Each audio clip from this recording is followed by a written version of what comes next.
నమస్తే, welcome to Suman TV. నేను విష్ణు. ప్రస్తుతం పాటు certified wealth manager Revanth Chalamala ఉన్నారు. వారితో మాట్లాడదాం. నమస్తే రేవంత్. నమస్తే అండి. ఏంటి రేవంత్, మళ్ళా హిండెన్బర్గ్ ఆరోపణలు అంటూ మళ్ళీ వార్తా కథనాలు మొదలయ్యాయి. హిండెన్బర్గ్ అంటున్నారు, అదాని అంటున్నారు. ఈసారి ఏకంగా సెబీ చైర్పర్సన్ మాధవీపురి బుజ్పై కూడా విమర్శలు అంటున్నారు. ఏం జరుగుతుంది మళ్ళా మార్కెట్లో? ఎందుకు మళ్ళీ హిండెన్బర్గ్ మళ్ళీ ఇక్కడ కాలం మోపింది? అసలు 18 నెలల క్రితం అదానీ గ్రూప్స్ మీద ఎలిగేషన్ క్రియేట్ చేశారు. అండ్ తర్వాత సెబీ ఇన్వెస్టిగేషన్ చేసింది, కోర్టు తీర్పిచ్చింది. And majority of the investigations అన్ని కూడా సబ్మిట్ చేశారు. మైనర్ కొన్ని పెండింగ్ ఉన్నట్టున్నాయి అంతే. So it was very clear. అది అయిపోయిన తర్వాత ఏం చేశారు, వాళ్ళు వేసిన ఎలిగేషన్స్ వల్ల మన ఇండియన్ ఈక్విటీ మార్కెట్స్ అన్ని చాలా ఇన్స్టేబుల్ అయిపోయాయి ఆ పీరియడ్లో.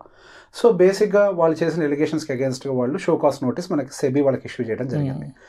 సో బేసిక్గా నేను మొన్న వీకెండ్ వచ్చినటువంటి ఆ రిపోర్ట్ మొత్తం చూసిన తర్వాత, సెబీ చైర్పర్సన్ గారి ప్రెస్ కాన్ఫరెన్స్ అంతా కూడా విన్న తర్వాత నాకు అనిపించింది ఏంటి అంటే, ఇది కేవలం ఒక ఎగోయిస్టిక్ గేమ్ లాగా అనిపించింది. సో బేసిక్గా ఇప్పటి వరకు హిండెన్బర్గ్ ఏదైనా ఒక రిపోర్ట్ ఇచ్చింది అని అంటే ఆ స్టాక్ పూర్తిగా పతనం అయిపోవటమే, అంతే, కోలుకోవటం అనేది లేదు. అట్లాంటిది వాళ్ళ రిపోర్ట్ ఇప్పుడు ఒక రకంగా తప్పు అయిపోయింది.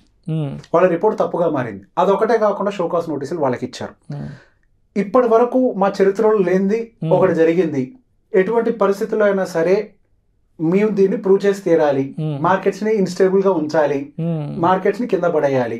అండ్ వాళ్ళు ఇంకొక డిస్క్లైమర్ కూడా చాలా క్లియర్ గా రాశారు.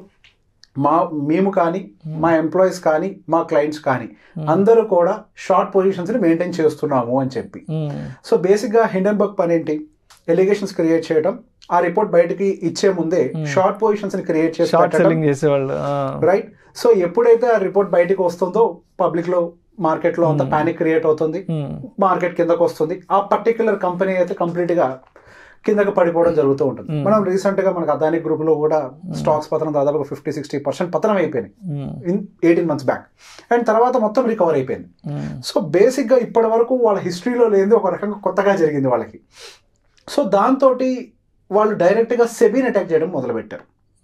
Attacking A chairman is nothing but attacking A body, అంతే కదా, ప్రభుత్వం మీద అటాక్ చేసినట్టు డైరెక్ట్ గా. సో బేసిక్ ఇప్పుడు ఎలిగేషన్ ఇంతకుముందు కంపెనీ మీద చేశారు, ఇప్పుడు డైరెక్ట్ గా ఎలిగేషన్ తీసుకొచ్చి గవర్నమెంట్ బాడీ హెడ్ మీద తయారు చేశారు, వాళ్ళ మీద వేశారు. సెబీ చైర్పర్సన్ మీద, భర్త మీద, వాళ్ళ ఫ్యామిలీ మీద, అందరి మీద వేస్తారు. అండ్ దానికి అఫ్ కోర్స్ పొలిటికల్ మైలేజ్ తీసుకున్నారు, కూడా తీసుకుంటూ ఉంటారు. సో బేసిక్ గా నేను ఇన్ డీప్ గా దాన్ని చూసిన తర్వాత, అన్ని ఆర్గ్యుమెంట్స్ విన్న తర్వాత నాకు కూడా కొంత ఒపీనియన్ ఫ్రేమ్ అయింది. సో అందులో కొన్ని ఇంపార్టెంట్ టాపిక్స్ గురించి మాట్లాడదాం. సో బేసిక్ గా వాళ్ళ మేజర్ కన్సర్న్ ఏంటి, stake holding of of షోర్స్. So basic గా పెట్టుబడులు కొన్ని బయట ఉన్నాయి, ఎవరివి, సెబీ చైర్పర్సన్వి అని చెప్పేసి వాళ్ళ మెయిన్ ఎలిగేషన్. సో బేసిక్ గా బయట ఉన్నటువంటి ఆఫ్ షోర్ కంపెనీ ఏదైతే ఉందో అది అదానీ గ్రూప్ కి సపోర్ట్ చేస్తుంది, దాని త్రూని డబ్బులు వచ్చాయి, XYZ ఈ ఎలిగేషన్స్ ని క్రియేట్ చేశారు. అసలు ఆవిడ చైర్పర్సన్ గా ఉండి ఇండియాలో ఇన్వెస్ట్మెంట్ ఆపర్చునిటీస్ ఇన్ని పెట్టుకొని కూడా బయట ఆఫ్ షోర్ కింద వెళ్ళి ఎందుకు పెట్టుబడి పెట్టారు? సో బేసిక్ గా ఒకవేళ ఇప్పుడు ఆ కేసు ఇన్వెస్టిగేషన్ అనేది డీప్ గా చేస్తే ఈవిడ కూడా బయటకు వస్తారు కాబట్టి ఆ ఇన్వెస్టిగేషన్ ని డైల్యూట్ చేశారు అని చెప్పేసి దాని గురించి మేజర్ కాన్ఫ్లిక్ట్ అనేది. సో బేసిక్ ఇక్కడ ఒక కౌంటర్ ఏంటి అని అంటే, ఆవిడ సెబీ చైర్పర్సన్ కాకముందే ఆవిడ ఇన్వెస్ట్మెంట్స్ అనేవి బయట ఉన్నాయి, రైట్. సో చైర్పర్సన్ అయిన తర్వాత అక్కడ పెట్టుబడులు పెట్టి దాని నుంచి సంపాదించిన కండిషన్ ఏం లేదు. సో ఆ తర్వాత మరి కొన్ని రిపోర్ట్స్ చూసిన తర్వాత ఆవిడ దాని నుంచి అద్భుతంగా రిటర్న్స్ జనరేట్ చేసింది కూడా ఏమీ లేదు. హార్డ్లీ వాళ్ళ ఫ్యామిలీ నెట్వర్త్ లో ఒక 9% ఏదో అందులో ఉన్నట్టుంది అంతే. నిజంగా దాని నుంచి పెద్ద ఎత్తున హ్యూజ్ చంక్ ఆఫ్ మనీ వాళ్ళు క్రియేట్ చేసుకోవాలి అని అనుకుంటే, వాళ్ళు నిజంగా మ్యానిపులేట్ చేయాలి అన్న మైండ్ సెట్ తోటి ఉంటే ఎక్కువ అమౌంట్ డిపాజిట్ చేసేవాళ్ళు అక్కడ. బట్ అక్కడ ఉన్నది పార్ట్ అండ్ పార్సల్, వాళ్ళకు ఉన్నటువంటి ఇన్వెస్ట్మెంట్స్ లో కొన్ని పెట్టారు. అండ్ రెండోది, మనమే ఎన్నో రకాలుగా ఆలోచించి ఆ సెక్టార్ ఈ సెక్టర్స్ అని ఇన్వెస్ట్మెంట్స్ పెడుతూ ఉంటాం, లేదా ఆ కంట్రీ బాగుంది ఈ కంట్రీ బాగుంది అని ఆ బేస్ మ్యూచువల్ ఫండ్స్ లో పెట్టుబడి పెడుతూ ఉంటాం. అట్లాంటిది సెబీకే చైర్పర్సన్ అయిన వాళ్ళకి ఎంత నాలెడ్జ్ ఉంటుంది, ఎంత ఎక్స్పోజర్ ఉంటుంది. So why don't they take advantage of that? So basic గా ఇక్కడేదో పంపించేసి ఒక స్టాక్ ని ర్యాలీ చేయడం కాదు కదా, they have an investment opportunity. ఆ ఇన్వెస్ట్మెంట్ ఆపర్చునిటీ ఉన్నప్పుడు ఇలా అక్కడ పెట్టుకుంటారు. మరి ఆ మాటకు వస్తే మిగతా చాలా మంది రాజకీయ నాయకులకు కూడా చాలా విడివిడిగా స్టాక్స్ లో పెట్టుబడులు ఉన్నాయి కదా, అన్నంత మాత్రాన వాళ్ళతో మనం ముడిపెట్టుకున్నట్టు కాదు కదా. సో బేసిక్ గా వాళ్ళకి ఏదైతే నాలెడ్జ్ ఉందో నాలెడ్జ్ కి తగ్గట్టుగా పెట్టుబడులు తీసుకుని బయట పెట్టారు. అండ్ రెండు, దాని ద్వారా పూర్తి స్థాయిలో అడ్వాంటేజ్ పొందినట్టుగా వాళ్ళు ఎటువంటి ఎవిడెన్స్ ని ప్రొవైడ్ చేయలేదు. ఓకే, సో బేసిక్ గా ఇప్పుడు అదానీ గ్రూప్ కి అడ్వాంటేజ్ చేసి ఉంటే ఏదో ఒక ఎవిడెన్స్ అనేది ఇచ్చి ఉండాలి. ఇన్ని కోట్ల రూపాయల ట్రాన్సాక్షన్ జరిగింది, ఇంత డబ్బులు వాళ్ళ నెట్వర్క్లో యాడ్ అయింది. సో ఎటువంటి పేపర్ ఎవిడెన్స్ లేదు, ఎలిగేషన్ మాత్రమే చేశారు, అంతమించి ఇంకేమీ లేదు. అండ్ ఇంకొకటి ఏంటి, వాళ్ళ భర్త మనకి రీచ్ గురించి ఐడియా ఉంది కదండి, ఈ మధ్య చాలా పాపులర్ అవుతుంది. సో బేసిక్గా రీచ్ కి సంబంధించి ఇంకొక ఎలిగేషన్, రీట్స్ కి సంబంధించి బ్లాక్ స్టోన్ రీచ్ మార్కెట్లోకి వచ్చే 3 నెలల ముందు వాళ్ళ భర్త ఆ బ్లాక్ స్టోన్ కంపెనీలో ఎంప్లాయీగా జాయిన్ అయ్యారని చెప్పేసి అన్నారు. సో ఎప్పుడైతే ఎంప్లాయీగా జాయిన్ అయ్యారో అప్పటి నుంచి పలానా ఇన్ని నెంబర్ ఆఫ్ కన్సల్టేషన్ పేపర్స్ తీసుకొచ్చారు. సో రీచ్ ని బాగా ప్రమోట్ చేసే ప్రయత్నం చేశారు, పరోక్షంగా ఆ కంపెనీకి అడ్వాంటేజ్ వచ్చేలాగా చేశారు, ఒక ఫ్యామిలీ ఫేవర్ లాగా చేశారు అని చెప్పేసి ఇంకొక ఎలిగేషన్. సో బేసిక్ గా వాళ్ళ భర్త బై ప్రొఫెషన్ ఆయన ఒక మంచి ఎంప్లాయ్, ఆయన ఇంటర్నేషనల్ కంపెనీస్ లో వర్క్ చేశారు, ఆయనకు మంచి ఎక్స్పోజర్ ఉంది. అండ్ 2 ఆయన అందులో పెట్టుబడిదారులా. ఇప్పుడు ఆ కంపెనీకి ఏదన్నా ప్రాఫిట్ ఆ కంపెనీకి ఏదన్నా వచ్చినంత మాత్రాన ఈయన ఒక ఎంప్లాయే కదా, ఎంప్లాయ్కి ఏమొస్తుంది, శాలరీ వస్తుంది, షేర్ రాదు కదా. End of the day share వచ్చినట్టు ఏమైనా ఉందా పోనీ. ఇప్పుడు బ్లాక్ స్టోన్ కంపెనీకి ఏదైనా అడ్వాంటేజ్ క్రియేట్ చేశారు, షేర్స్ ఏమైనా ఇష్యూ చేశారా, లేకపోతే అది ఇష్యూ చేసినప్పుడు వాళ్ళ అకౌంట్స్ లో ఏమైనా పెద్ద మొత్తంలో డబ్బులు డిపాజిట్ అయ్యాయా, దానికి ఎటువంటి ప్రూఫ్స్ లేవు. సో బేసిక్ ఈ విషయాలే చాలా క్లియర్ గా మనకి సెబీ చైర్పర్సన్ గారు కూడా ప్రెస్ మీట్ పెట్టి చెప్పారు, మా అకౌంట్స్ అన్ని కూడా చాలా క్లియర్ గా ఉన్నాయి, మేము టైం టు టైం వాటిని అప్డేట్ చేస్తున్నాము, మేము దీన్ని ఏవి దాచిపెట్టింది ఏమీ లేదు, మాకున్నటువంటి ఇన్వెస్ట్మెంట్స్ అంతా మేము చూపించిందే, ఇంతకు ముందు ఆఫ్షోర్ అదంతా నా పేరు మీద ఉంది, నేను సెబీ చైర్పర్సన్ అయ్యే టైంకి ట్రాన్స్ఫర్ చేసేసాను నా భర్త పేరు మీదకి, అదంతా క్లియర్ గా ట్రాన్సాక్షన్ లో కనిపించేది, ఇందులో దాచిపెట్టేది ఏమీ లేదు అన్న విధంగానే ఉంది. సో బేసిక్ గా మనకు అంతా కంప్లీట్ అయిపోయిన తర్వాత మనకి సెబీ కూడా అఫీషియల్ గా సర్క్యులర్ రిలీజ్ చేసింది, మార్కెట్స్ ని డీస్టెబిలైజ్ అంటే స్టెబిలిటీ లేకుండా కింద పడేసే ప్రయత్నం చేస్తున్నాయి కొంతమంది. సో బేసిక్ గా వచ్చిన ప్రతి రిపోర్ట్ కి మీరు రియాక్ట్ అవ్వకండి, ఇన్వెస్టర్స్ కొంచెం ఆలోచించి జాగ్రత్తగా వ్యవహరించండి, ప్రతిదానికి రియాక్ట్ అయితే నష్టపోయేది మనమే అని. సో ప్రీవియస్ గా మనం హిస్టరీలో కూడా గమనించినట్లయితే 18 నెలల క్రితం జరిగినప్పుడు వాళ్ళు ఒక రిపోర్ట్ ని జనరేట్ చేసి మార్కెట్ లోకి ఇచ్చిన తర్వాత లాభపడ్డది ఎవరు అంటే వాళ్ళు, ఇక్కడ నష్టపోయింది ఎవరు, end of the day retailers. So ఒక మార్కెట్ ని పడేయడం కోసం బేసిక్ గా ప్రూవ్ అయిందానంటే ఏమి ప్రూవ్ అయిందేం లేదు. అట్లా అని చెప్పేసి ఏ ఎలిగేషన్స్ అదాని మీద ఎవరి మీద ఉండవా అంటే అంత పెద్ద సామ్రాజ్యంలో చిన్న చిత్తగా ఉంటాయి, కానీ కంప్లీట్ గా బిహైండ్ ద లా ఏవి జరగవు.